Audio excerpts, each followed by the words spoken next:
ازاي ممكن تعمل موتور يقعد 25 سنه اسطوره في الراليات، محدش عارف يكسرها من سنه 81 لغايه 2006.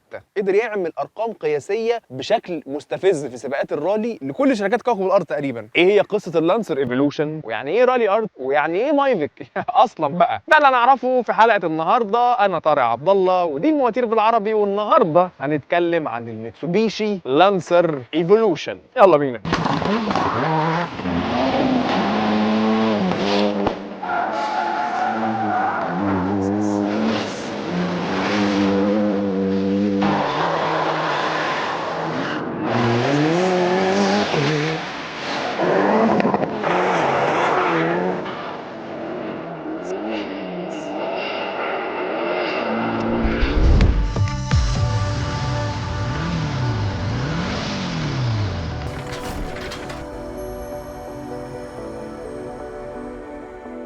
في سنة 1967 لما قررت ميتسوبيشي تشارك وللمرة الأولى في سباقات الرالي، ما كانتش تعرف إن هي بتزرع البذرة أو النواة اللي هتتبني عليها شخصية أهم عربية في تاريخ شركة ميتسوبيشي بالكامل. ومش هبقى بالغ على فكرة لو قلت إن هي واحدة من أهم العربيات اللي جت لكوكب الأرض كله من كوكب اليابان الشقيق.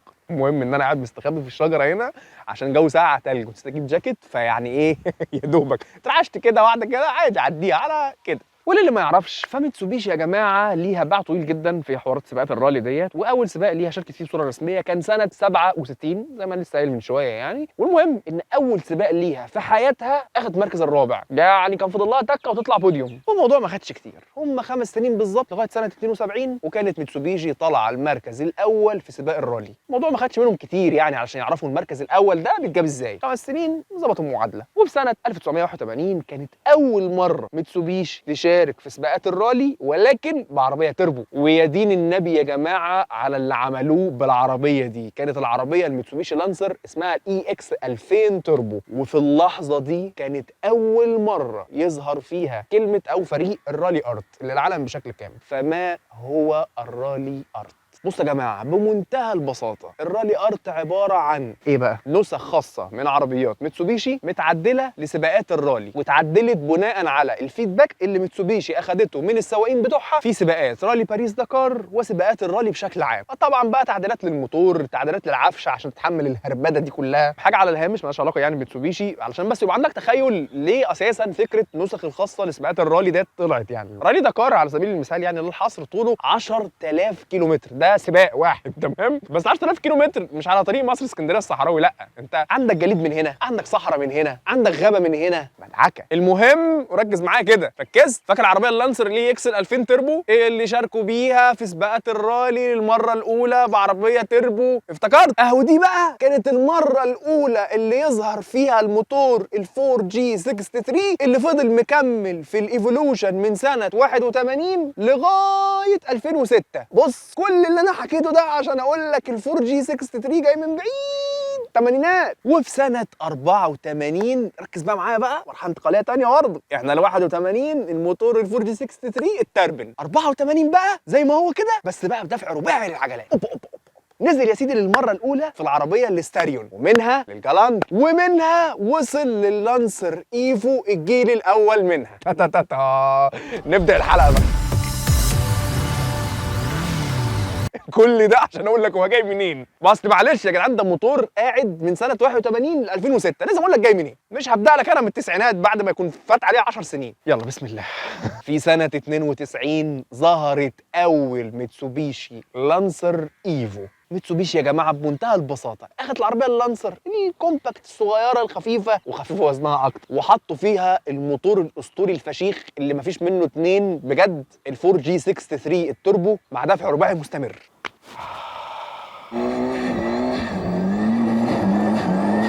المحرك كان بسيط جدا، 4 سلندر خط مستقيم 2000 سي سي توربو 250 حصان. طبعا كده وكده يعني. مش بس الموتور اللي تم تعديله على اصعده كتيره جدا، لا، العربيه اتعدلت الايروداينامكس بتاعتها بشكل كبير جدا، وعدلوا العفشه او السسبنشن بتاعها، وعدلوا الانتيرير. كانت بتتقدم بشكل اختياري بكراسي ريكارو وطاره مومو. ده كان حلم. انا في 91 ها، خليك معايا بس. والنتيجه بمنتهى البساطه ان كل الانتاج بتاع الجيل الاول من لانسر ايفو اتباع خلال ايام معدوده بعد حشر حفل الاطلاق ده على حد التصريح الرسمي للشركه. في بعض الاقاويل بقى الغير رسميه بتقول ان هو اتباع خلال 3 ايام، 3 ايام كله خلص. طيب احنا لسه 91، وبما ان لانسر بقت للمره الاولى عربيه رياضيه جدا جدا، مش بس عربيه عائليه، كانت محتاجه اسم جديد، فسموها حته اسم يا جماعه منتهى الابداع. دي نسخه مطوره من اللانسر، تطور بالانجليزي يعني ايفولوشن، ايفو.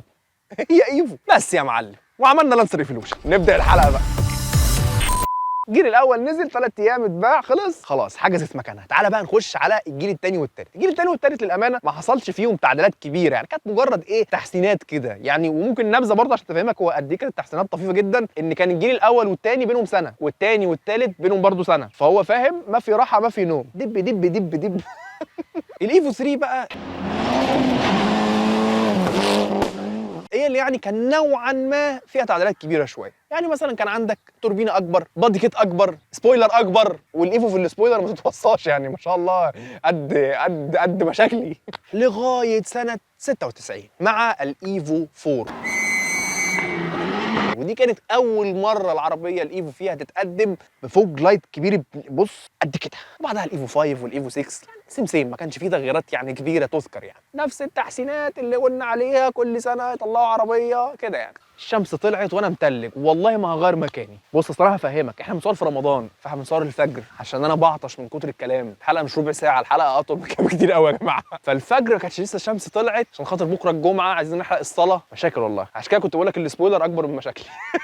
بص مشاكل كبيره ازاي.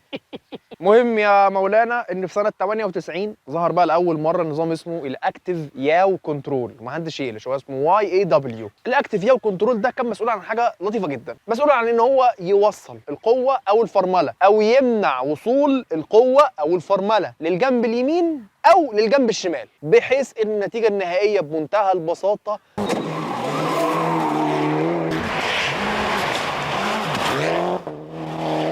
مستوى ثبات خرافي والتحكم ما حصلش يا جماعه قبل كده. لا هو حصل، انا مش عايز افور، بس هو يعني كانت حاجه خرافيه جدا في الملفات دي. من اوائل اللحظات اللي العربيات الرباعي بدات تدريفت فيها بشكل سموث جدا. احنا في 2001 ولانسر ايفو 7 عملت تسجيل دخول مدمر.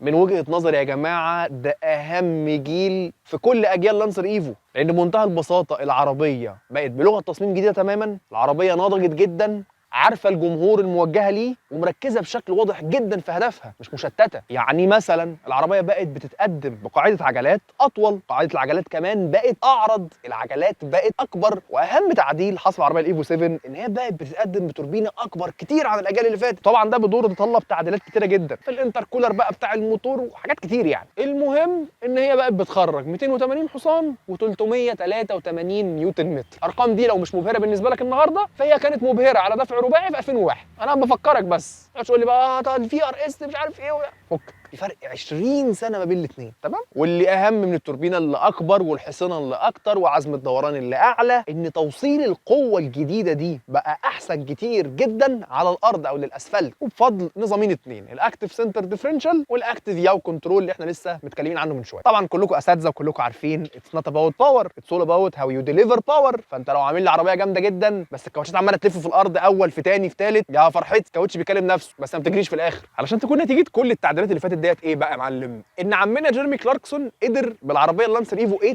اللي هي يعني ما فرقتش كتير عن اللانسر ايفو 7 يتنح مع لامبورجيني مورتشيلاجو على التراك. ايفو يا جماعه في 2001 ما كانتش مكمله ال 38,000 دولار. انت متخيل مين بينافس ايه؟ عشان بس تبقى في الصوره. ومن الجيل الثامن للجيل التاسع ما حصلش يعني اكشن كتير، ات واز بريتي ماتش ذا سيم. حصل كتير قوي بقى يا جماعه في الجيل العاشر. وصلنا ل 2007 مولد الايفو اكس وبدايه النهايه. انا عندي مشكله مع العربيه دي، انا بجد ما بحبهاش بجد، doesn't feel like an ايفو بجنيه. سواء عادي يعني والله، يعني اي حاجه تيجي من ريحه الحبايب. المهم لانسر ايفو 10 ما كانش فيها اهم حاجه بتميز الايفو موتور الفور جي. فهي لانسر ايفو مش ايفو، ماشي. ايفو اكس كانت بتقدم بموتور 4 سلندر في خط مستقيم 2000 سي سي توربو، وصدق او لا تصدق والله ما في ولا مصدر رسمي بيقول الموتور ده كان بيخرج كام حصان، واكد على كلمه رسمي. عموما يعني بعض المصادر الثقه كانت بتقول ان الموتور ده كان بيخرج حوالي 300 حصان تقريبا، وكان في نسخه ثانيه كان اسمها الاف كيو، دي كانت بتخرج حوالي برضو اراوند ال 400 حصان، والمفروض ان دي اسرع نسخه من العربيه دي، وكان متوصل بفتيس من 6 سرعات توين كلتش او ديول كلتش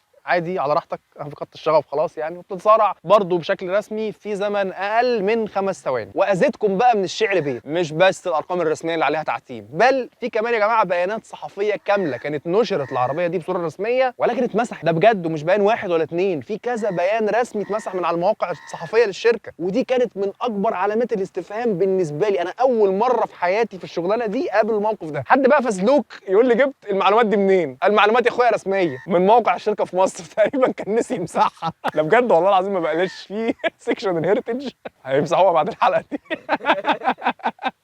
المهم يعني يا جماعه ان ميتسوبيشي الحمد لله ربنا كرمها وركزت في كل حاجه، كل حاجه ركزت فيها، كل التفاصيل الا الموتور. ربنا كرمها الحمد لله بقى، جيل جديد وديزاين جديد وقاعده بناء جديده وموتور جديد، طلعوا من 280 حصان ل 300 حصان 20. بس ثانك جاد العربيه كانت بتتقدم بانترنال هارد مساحته 30 جيجا، خد التقيل عليه الخرايط واغاني جاهزه، انت مش مضطر تنزل اغاني. بساط كان في كمان ساوند سيستم تحفه، تسمع اغاني وانت على التراك. مركز عاشر بس مش مهم، المهم انك تسمع اغاني. ساوند سيستم روك فورد 850 واط، كيلس انتري، يعني هتدخل التراك مش هتطلع المفتاح من جيبك. يلا يا عم، مش ما بحبوش من فراغ والله يا جدعان الجيل ده بجد يعني. لغايه ما وصلنا لسنه 2015 مع الفاينل اديشن او النسخه الاخيره والفصل الاخير في حياه لانسر ايفو.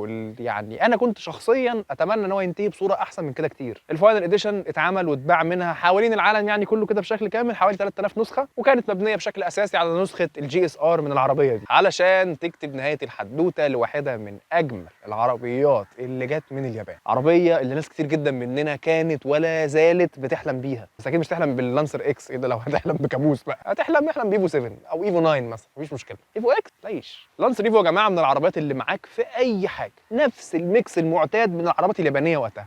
عربيه سيدان 4 دور، موتور رياضي اعتمادي، طلع 250 حصان كده وكده طبعا عشان تفايت الرجوله والجدعنه اللي احنا اتكلمنا عنها في حلقه السوبرا من سنتين، فاكر؟ كنا راكنين هنا ما كانش الجو ساقعه، عشان تعرف بس المجهود اللي احنا بنبذله، بنغير لوكيشن بقالنا سنتين على نفس اللوكيشن، مفيش ولا سبوتايه جديده اللي عرفت نلاقيها. وبس يا سيدي، دي كانت النهايه الحزينه لميتسوبيشي لانسر ايفو. اتمنى بقى ايه تتفاعلوا مع النوعيه المتعبه دي من الحلقات، عشان ما بتتفاعلوش فانا ببطل اعملها، فانتوا بتتضايقوا فبتكتبوا لي كومنتس ارجع اعمل حلقات، فاقول لكم انتوا ما بتتفاعلوش. طب ليه؟ في الانجاز كده. يلا سلام عليكم. صح معلش، هو ايه حوار مايفيك ده؟ لا مؤاخذه. المايفيك من ميتسوبيشي يا جماعه باختصار زيه بالظبط زي الفي تك من هوندا، عباره عن نظام الكتروني بيتحكم في التايمنج بتاع الفالفز، فمن الاخر كل ما تزنق الغيار اكتر كل ما الموتور يتحشر عند الار بي ام ويقرب من الريد زون، بيقدم اداء احسن. بس يا سيدي دي كل حاجه، يلا سلام عليكم.